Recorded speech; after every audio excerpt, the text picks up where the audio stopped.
Wake up. It's the Sleep Unplugged podcast with Dr. Chris Winter, episode 41, how to shut off your mind at night. It's late. You can't turn out the lights. Well, welcome everyone to episode 41 of the podcast. Very happy that you're here with us today. If you're new to the Sleep Unplugged family, welcome. If you're a friend of the pod, welcome back. As friends of the pod and veterans of the show know, it's the first Monday of April. Happy April to everyone, which means we're going to do a topic related to insomnia. So the first Monday of every month, we always talk about something related to insomnia. And this month will be no different. And we're going to talk about racing thoughts and how to shut your mind off at night, which is a common question, a common problem, a common comment that's given about sleep. So I thought this would be a good time to address it. Just wanted to thank everyone for the support of the podcast. Really appreciate the reviews, the likes, the subscriptions. The podcast Sleep Unplugged took a big jump last week in terms of popularity. I don't really know how to put it into words, but there was a massive surge last week in terms of listenership. Just baffling. Really want to thank everybody for clearly talking about it, spreading the word. I really, really appreciate you. The podcast is for you and would be nothing without you. Shout out to Dr. Spector at Duke University Sleep. Had a chance to talk with him and meet with him in North Carolina this week. Talked to a lot of people on the sleep staff at Duke University, and they are awesome professionals. And even spoke to a clinician who said, I listened to your podcast, and because of it, I diagnosed somebody with both exploding head syndrome and cataphrenia, which really made me excited that the podcast is educating and making people think about things maybe they hadn't thought about, which might in turn help somebody figure out what's wrong with their sleep, which is really what it's about. Really enjoyed spending time with you guys and wish you the best.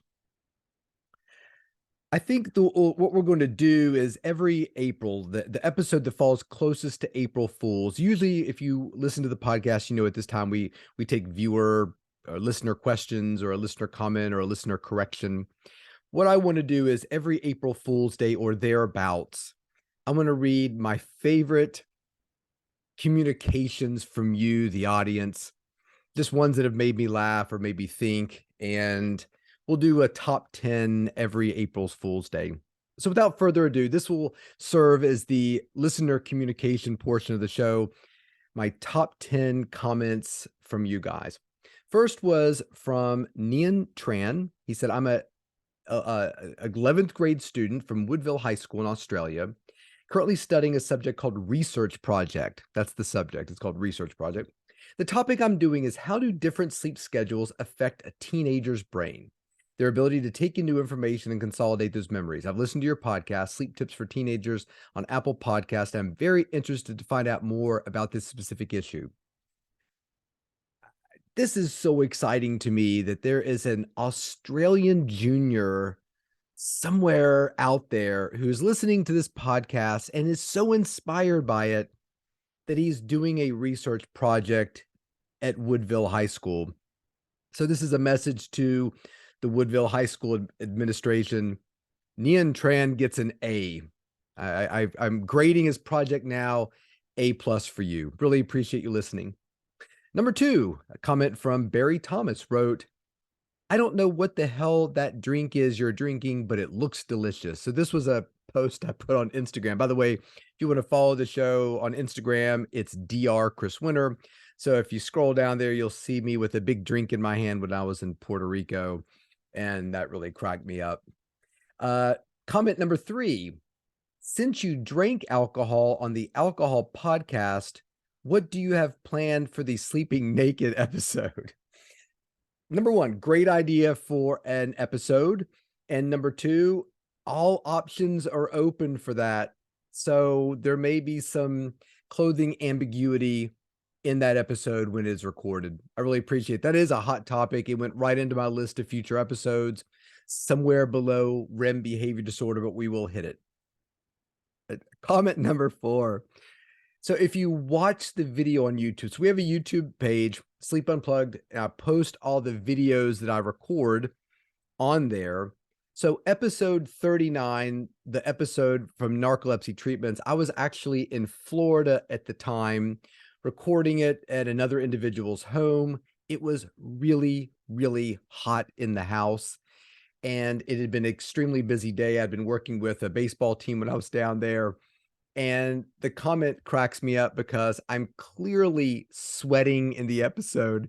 And yes, commenter, my shirt is on inside out. So it was just a hilarious comment, but it's sort of summed up with, is everything okay, Dr. Winter? Because you're sweating profusely and you're wearing a shirt that's inside out. That shirt was actually my son's because I was recording it at a place where he was staying. My place was far away. I wanted to get the recording out of the way because that was a quiet place to do it. I had just finished working out, which is another reason I was sweating. And I put his shirt on and just threw it on really quickly. And later on realized it was inside out. So yes, everything's okay. Comment number 5 from Chris Peroni. I liked your podcast. It took a little while before you got around to start talking about it with the music trivia and all. That wasn't important to me, but I did enjoy listening to what you had to say about Cataphrenia. Again, Cataphrenia has been a monster episode. It's a monster YouTube video. Really excited to listen to the comments, and it's just one after the other of, I thought I was crazy. I talked to doctors about this. Nobody knew what it was. So I really feel like that episode has served a great purpose in terms of letting people understand that that sleep-related moaning that we talked about in the Cataphrenia episode is real. It is a diagnostic entity, and you are not crazy. So I agree that the music trivia is my own indulgence. And the great thing, Chris, is you can just sort of hit that little fast forward button on your podcast player if you want to get past that. Comment number 6. This one's great too. I can't find the Brad Pitt episode. Where is it posted? So we have a guest list on the podcast. So if you're a listener to the podcast, you know I don't have guests. Just hard for me to arrange my schedule. But to date, we have invited 5 people to be on the podcast if they so choose. And so far, none of them have chosen. That is Jada, Brad Pitt, Huey Lewis, Kie Clark, and Celine Dion. So unfortunately, there is no Brad Pitt episode yet, but you never know what the future may hold. Given the jump in listenership that we've had between last episode and this one, you never know. The next one, this is from Big Smile Adventures. And Big Smile Adventures wrote, mate, when I did my Pyrenees Traverse, my running buddy told me he needed a good 7 to 8 hours of sleep at night. Dude, that guy snored so heavily, it was like a freight train going through the tent each night. I think on best, I got 2 to 3 hours of sleep a night because of it. To be fair, I convinced him to tape his mouth so he would nasal breathe better and be more conscious of snoring, but nope, did not work. I vowed never to share a tent or room with him again. I just love that I got a lot of insight into Big Smile Adventures and his work to try to get good sleep even when he's doing a Pyrenees Traverse. Comment number 8, Erica from STJ.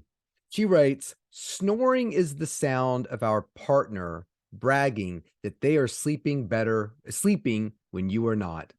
Great definition of snoring. I love it. I'm going to steal it, Erica. All right. Number 9. I want to believe what you are saying, Dr. Winter, but I don't. Thank you very much. That one's great. But the top comment, number 10, top comment of the year so far is, can you send me one of your books, but please do not autograph it? That one stung a little bit. Of course, we can send any books that you want. I've written 2 books, The Sleep Solution, Why Your Sleep's Broken, and How to Fix It, and The Rested Child. I can autograph it. I can leave it blank, whatever you need. So let's get into the topic. I don't want to make Chris upset that we're dragging too long before we get into Racing Mind. Real quick about the title of the podcast.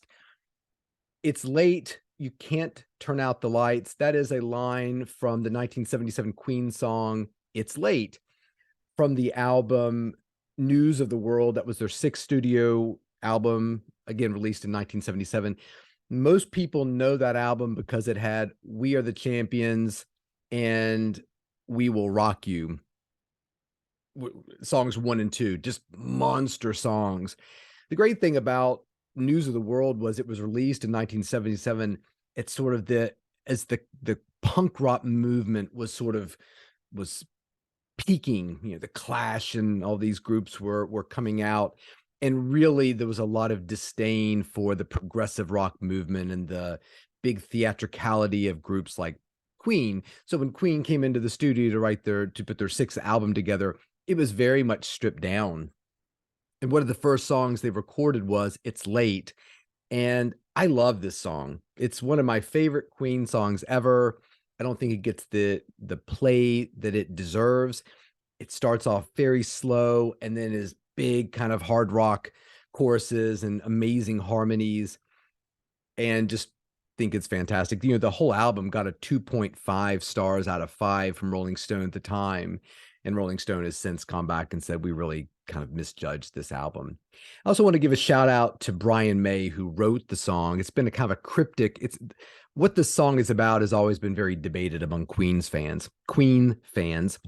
But just a shout out to Brian May, who's 74 right now, who actually contracted COVID during the COVID pandemic and has really struggled with long COVID, having periods of what he calls brownouts, or very sudden, irresistible urges to sleep. And there's been a lot of thought that disorders of hypersomnia, we've talked about narcolepsy in a couple of episodes of this podcast, that there has been speculation that individuals who have struggled with COVID, could there be narcolepsy or hypersomnic-like conditions that come out of the COVID pandemic. So we won't see them for some period of time, but we can already see in our clinic sort of one of the manifestations of long COVID being hypersomnic conditions. So I hope Brian can find his way to a clinic that really deals with hypersomnia well, because the world's much better with his guitar in it. So let's get into Racing Minds. Can't shut my mind off at night. I love this idea of individuals struggling with this, because when we think about not being able to shut our mind off at night, it really sort of lends itself to this idea that that's something that we need to do or should be doing. The only time our mind really shuts off at night is, frankly, when we die. So we don't really want to do that when it's time for us to sleep. So what is it exactly that we're talking about? Well, for some people, the shutting their mind off at night is part of an inner dialogue. And there was a couple months or a couple years ago, there was sort of a big discussion about inner monologues or inner dialogues, and some people having them and other people not having them. And some people, what they hear is not their own voice, but it's sort of an Italian couple arguing back and forth about things, where other people don't have that dialogue at all. And there have been some attempts to try to figure out exactly what this inner speech is, because it's often implicated when it comes to normal and abnormal cognition, and potentially even things like auditory hallucinations. I don't really think of that auditory dialogue in that way. Of course, my dialogue is Al Pacino talking in sort of that kind of intensity kind of voice. So it's maybe not so much his accent, but that kind of talking when I have my own inner dialogue going on. It's pleasant, but kind of intense. So when we think about people not being able to shut their minds off at night, it is interesting to kind of look back at this idea of what exactly that we're talking about. And for a lot of individuals, people think that the treatment of insomnia or cognitive sort of inspired methods for reducing insomnia really go after that mental hyperarousal. And those theories have been around for decades. And that one of the problems that we see with insomnia is the inability to de-arouse, the inability to calm those things down. And some individuals feel like this is a big part of what we consider to be sort of a chronic insomnia. That poor sleepers often perceive the racing mind as actually related to their sleep problems. And there have been studies that have looked at this for many years, and studies looking at, when you look at that racing mind, it is sort of the opposite, or in sort of contrast to the things that we talk about in terms of increasing mindfulness and increasing our ability to settle our mind at night. There was a great study that looked at investigating racing thoughts as a puzzle piece for insomnia. This was a 2021 study that basically said individuals who have insomnia are more likely to have racing thoughts. And the racing thoughts don't necessarily need to be at any sort of different speed than what's going on during the day, but they do seem to, as we move towards the bedroom, as we move towards going to bed, we're just more aware of our thoughts and ideas kind of moving through our head. They can be related to certain conditions like anxiety or depression, and they seem to vary in individuals who struggle with insomnia in a somewhat circadian pattern, meaning that most individuals will not tell you there's an awareness of these thoughts during the day, but as night comes, they seem to be aware of them. That can be conditioned, meaning that there is a certain sense of anxiety or fear about, oh, the night's coming, this is when my thoughts come, and there's sort of a self-fulfilling prophecy that's going on there. And these thoughts are not always or typically ruminations and worry, and that they can predict sleep onset difficulties in individuals who have insomnia. And they can be measured. There was a 2018 study called Measuring Racing Thoughts in Healthy Individuals, the Racing and Crowded Thoughts Questionnaire. So this is something that researchers look at, they're trying to quantify, meaning that what is your mental state prior to going to bed? We can look at, is it hopeful? Is it not? But what these researchers are looking at are trying to quantify the degree of racing thoughts an individual may have in an effort to, as you start to employ tactics to settle it down, are we being successful? And not just measuring sleep, which can be problematic in terms of recall bias and influences in that way, but actually measuring the amount of racing thoughts. And so that's called the RCTQ, if you want to look it up. And I really find the whole idea fascinating from the sense that since the time we're young, we are constantly trying to help individuals gear up or get fired up for things. I mean, even if you're watching, like a little league baseball game, the little boys and girls and kind of come together, and there's a coach there at the t-ball field, and they all huddle up and you put your hands in together, and we're a team, and on this team we fight for that inch, and on this team we tear ourselves and everyone else around us to pieces for that inch, because that's the difference between winning and losing, between living and dying. So that's my Al Pacino inner voice, I guess, as a t-ball coach. So, I mean, that's the kind of things we say to these little kids. So we're really good at firing people up. We're always talking about, we gotta go, guys. We got a big meeting. Let's get fired up for it. When I go to a conference, everybody stand up, everybody start cheering, everybody do this. Let's get all fired up for the meeting. But we never stress or show ways to lower that when something's over. So when the day is over, where have any of us been taught how to start to become mindful, how to settle that inner voice? Because right now, that inner voice in a lot of people wants to rip somebody's head off. That's where you're at. So finding the right way to settle the inner voice for you is extremely important. I was just doing an interview recently with Jade Wu, who was talking about one of the methods that she likes is I like for my patients to imagine themselves near a stream, and every thought, every racing idea that comes into your head, does my family care about me? Is my job secure? Is the environment going to sustain life beyond the next 40 years? Every thought like that that pops into your head, you actually physically take, set it on a leaf, and then sort of watch it disappear. I think that's a wonderful way to start to kind of free yourself. We've talked about journaling on this podcast before. I think having some sort of journal and a dim light and a writing instrument next to your bed is a really good idea. In fact, a lot of my patients, we do things on both ends of sleep. When you wake up, that's a great time to write about your dreams, how the night went. What time did you think you fell asleep? How long did you sleep for? Did you wake up during the night, etc.? But on the back end, when you're getting ready to go to bed, in that same book, I like for individuals to write 3 things that went well for them today. Or you can write 3 things that are on your mind that you're trying to let go of.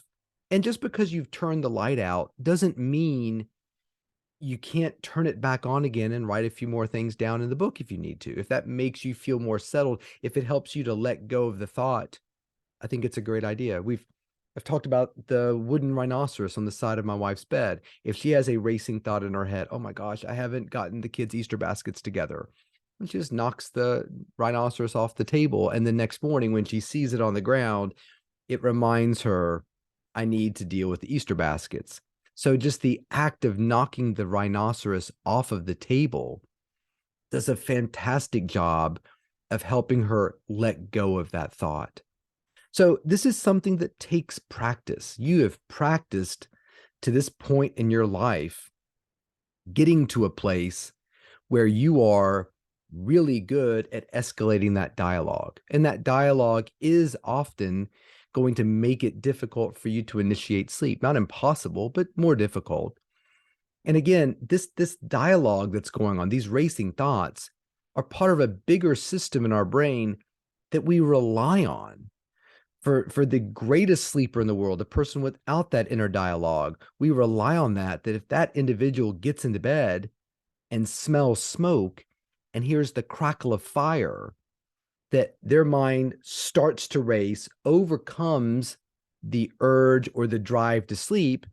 So you save yourself. And again, that's what we're talking about in some of these old studies that look at hyperarousal, the Robertson study. Robertson did a study back in the early 2000s where they were looking at sleepers. There's like 15 of them, and looked at their mindfulness and their arousal and found that the individuals who were poor sleepers, as they moved towards going to bed, their arousal levels were going up, not down.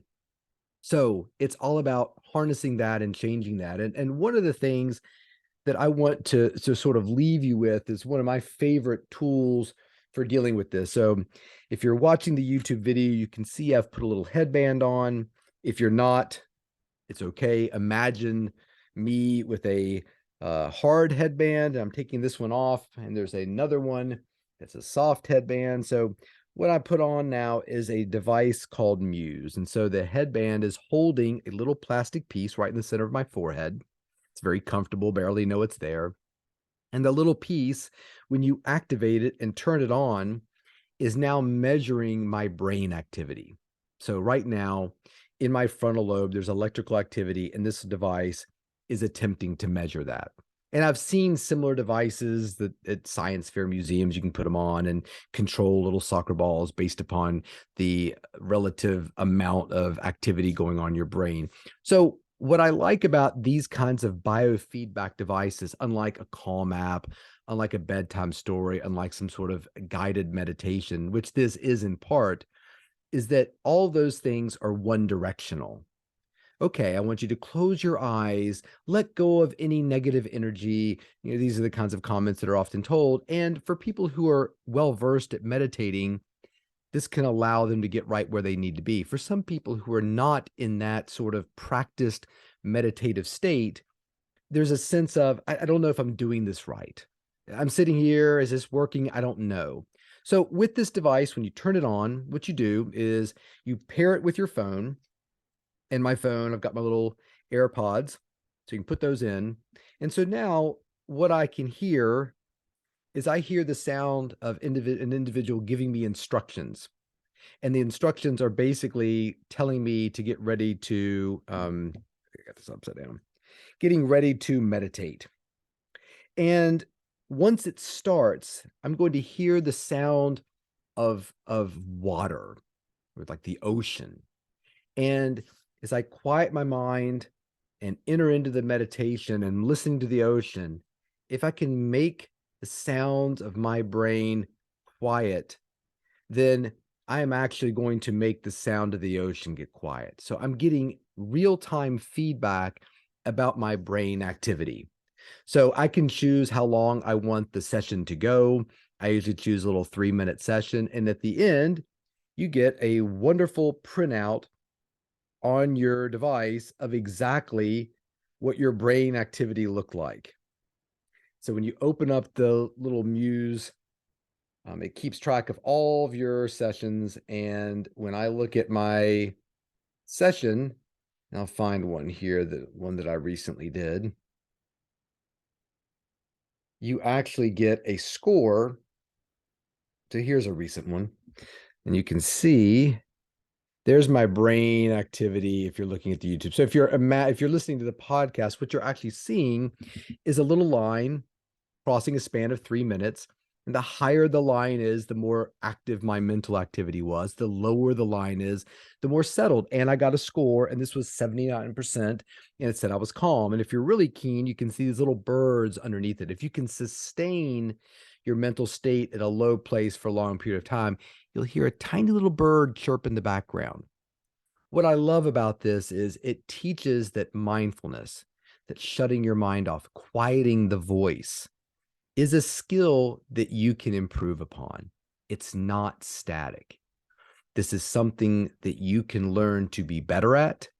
You can learn to do that during the day, and then you can take this with you into the bedroom.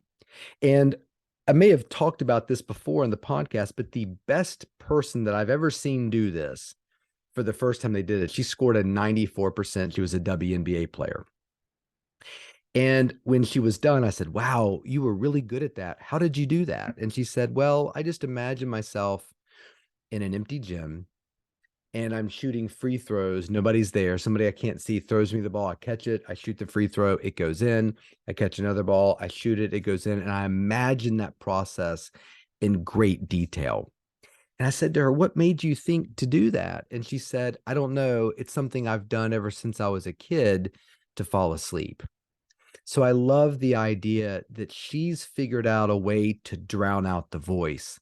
She's got a mental exercise that she does every night that she puts all of her concentration in, imagining the empty gym, imagining the feel of the basketball, imagining the perfect shot that she's been trained to do, watching the ball rotate, rotate, rotate, fall into the basket over and over again. So she's used this as her mantra to not only drown out the voice, but clearly get her brain into a lower mental state that's much more receptive of the transition to sleep. And as we've said before in the show, even if she doesn't, being in bed in that really, really practiced low state of mental activity can make a huge difference in terms of the ability for that rest to make her feel better the next day while she's waiting for sleep to come. There are multiple ways that you can control the voices in your mind and the speed of your brain. I would say, as my final piece of advice to you, embrace the voices. Listen to Al Pacino.